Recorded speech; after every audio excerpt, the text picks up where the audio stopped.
Juges, chapitre 13. Les Israélites firent encore ce qui déplaît à l'Éternel, et l'Éternel les livra entre les mains des Philistins pendant 40 ans. Il y avait un homme de Tsoréa, du clan des Danites, qui s'appelait Manoach. Sa femme était stérile et n'avait pas d'enfant. L'ange de l'Éternel apparut à la femme et lui dit, « Te voici stérile, sans enfant. Tu deviendras enceinte et tu mettras au monde un fils. Maintenant fais bien attention de ne boire ni vin ni liqueur forte et de ne rien manger d'impur, car tu vas devenir enceinte et tu mettras au monde un fils. Le rasoir ne passera pas sur sa tête, parce que cet enfant sera consacré à Dieu dès le ventre de sa mère. Ce sera lui qui commencera à délivrer Israël de la domination des Philistins. » La femme alla dire à son mari, « Un homme de Dieu est venu vers moi, et il ressemblait à un ange de Dieu, il avait l'air effrayant. Je ne lui ai pas demandé d'où il venait, et il ne m'a pas fait connaître son nom, mais il m'a dit, « Tu vas devenir enceinte et tu mettras au monde un fils.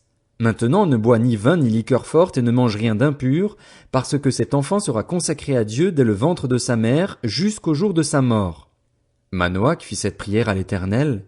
« Ah, Seigneur, que l'homme de Dieu que tu as envoyé vienne encore vers nous et qu'il nous enseigne ce que nous devons faire pour l'enfant qui naîtra. » Dieu exauça la prière de Manoach et l'ange de Dieu vint encore vers la femme.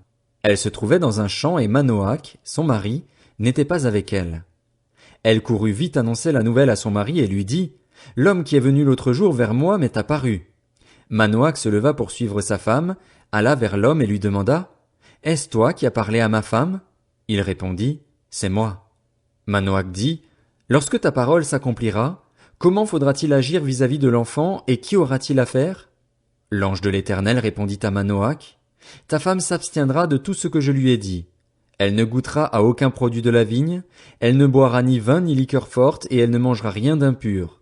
Elle respectera tout ce que je lui ai prescrit. » Manoach dit à l'ange de l'Éternel, « Permets-nous de te retenir et de te préparer un chevreau. » L'ange de l'Éternel répondit à Manoach, « Même si tu me retiens, je ne mangerai pas de ton plat.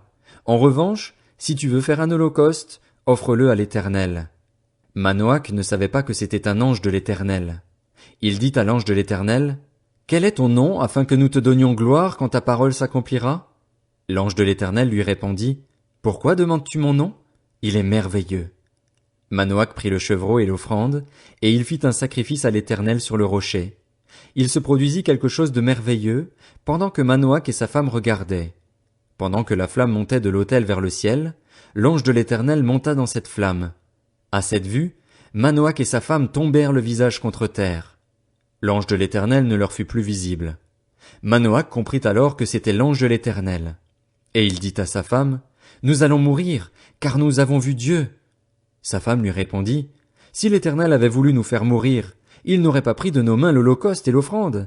Il ne nous aurait pas fait voir tout cela, et il ne nous aurait pas maintenant fait entendre de pareilles choses. » La femme mit au monde un fils et l'appela Samson. L'enfant grandit et l'Éternel le bénit. L'esprit de l'Éternel commença à le pousser à l'action à Machanédan, entre Tsoréa et Eshtaol. Juges, chapitre 14. Samson descendit à Timna, et il y vit une jeune fille philistine. À son retour chez lui, il annonça à son père et à sa mère, « J'ai vu une jeune fille philistine à Timna, prenez-la maintenant pour ma femme. » Son père et sa mère lui dirent, « N'y a-t-il donc pas de femme dans notre tribu et dans notre peuple tout entier, pour que tu ailles prendre une femme chez les Philistins, ces incirconcis? » Samson répéta à son père, « Prends-la pour moi, car elle me plaît. » Son père et sa mère ne savaient pas que cela venait de l'Éternel. Samson cherchait en effet une occasion de dispute avec les Philistins. À cette époque-là, les Philistins dominaient sur Israël. Samson descendit avec son père et sa mère à Timna. Lorsqu'ils arrivèrent aux vignes de Timna, un jeune lion rugissant vint à sa rencontre.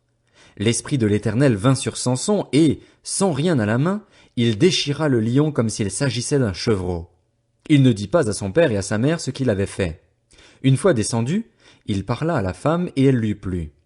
Quelque temps après, il se rendit de nouveau à Timna pour l'épouser et il fit un détour pour voir le cadavre du lion.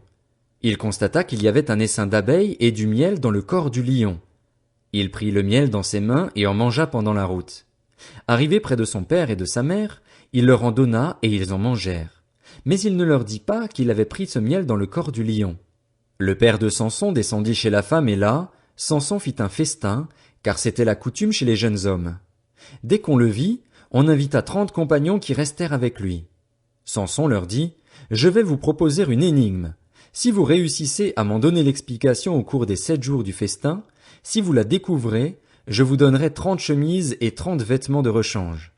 Mais si vous ne pouvez pas m'en donner l'explication, ce sera vous qui me donnerez 30 chemises et 30 vêtements de rechange. » Ils lui dirent, « Propose ton énigme, et nous l'écouterons. » Et il leur dit, « De celui qui mange est sorti ce qui se mange, et du fort est sorti le doux. » Pendant 3 jours, ils ne purent expliquer l'énigme.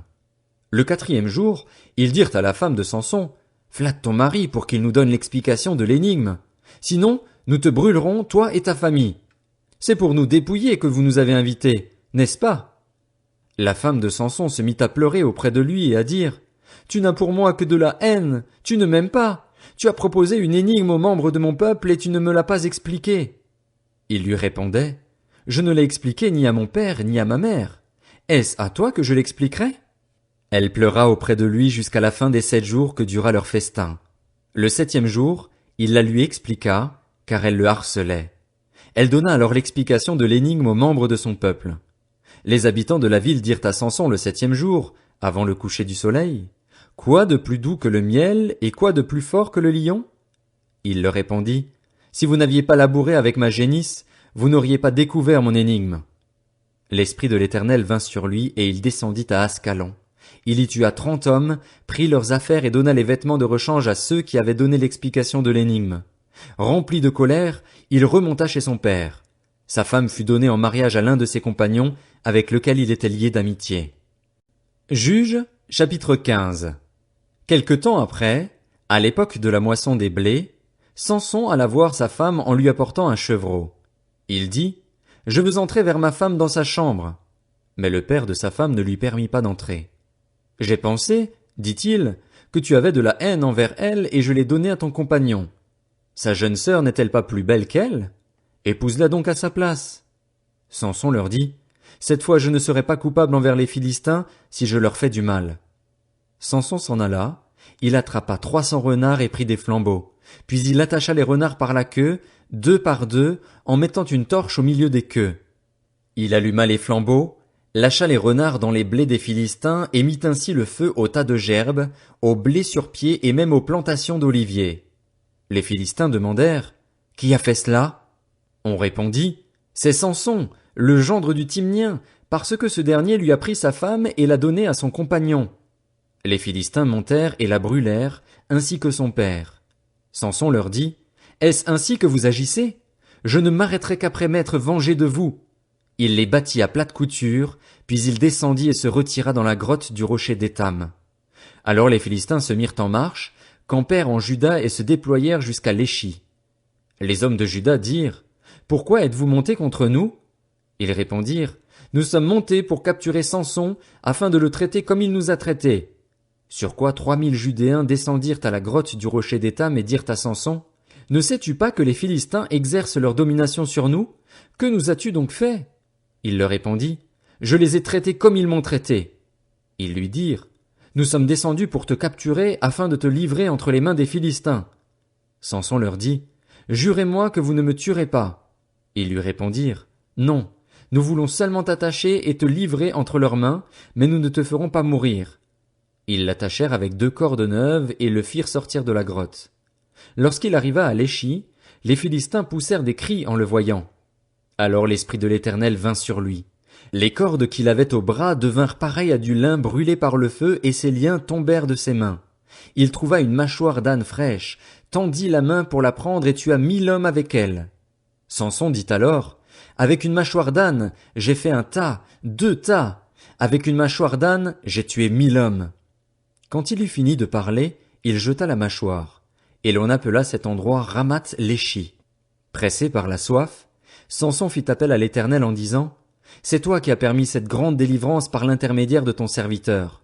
Et maintenant, devrais-je mourir de soif et tomber entre les mains des incirconcis? » Dieu fendit la cavité du rocher qui se trouve à Léchi et il en sortit de l'eau. Samson but, il retrouva ses forces et reprit vie. C'est pour cela qu'on a appelé cette source En-Hakoré.